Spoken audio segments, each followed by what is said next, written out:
বাংলাদেশের একটা ছোট গ্রাম, গ্রামের নাম মধুবিলা। এই গ্রামেই থাকে সাবা। সাবা ক্লাস 2 তে পড়ে। সাবা বিকেলে খেলতে খুব ভালোবাসে, কিন্তু সে অন্ধকারকে খুব ভয় পায়। সূর্য ডুবে গেলে সাবা দৌড়ে ঘরে ঢুকে যায়। বাইরে রাত হলেই তার বুক কেমন কাঁপে। একদিন রাতে হঠাৎ বিদ্যুৎ চলে গেল। পুরো ঘর কালো অন্ধকার। সাবা ঘরের এক কোণে চুপচাপ বসে রইল। তার খুব ভয় লাগছে। ঠিক তখনই এক অদ্ভুত জিনিস হলো। জানালার ফাঁক দিয়ে ছোট ছোট আলো ঢুকতে লাগলো। ওগুলো ছিল জোনাকি পোকা। মনে হচ্ছে আকাশের তারা নেমে এসেছে মাটিতে।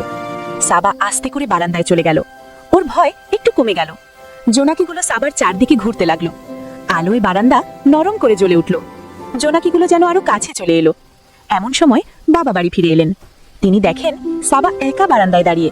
সাবার মুখে ছোট্ট হাসি। বাবা অবাক হয়ে জিজ্ঞেস করলেন, ভয় লাগছে না তোমায়? সাবা হাসতে হাসতে বলল, না বাবা, অন্ধকার সবসময় খারাপ না। অন্ধকারেরও নিজের আলো আছে, জোনাকি আলোর মতো।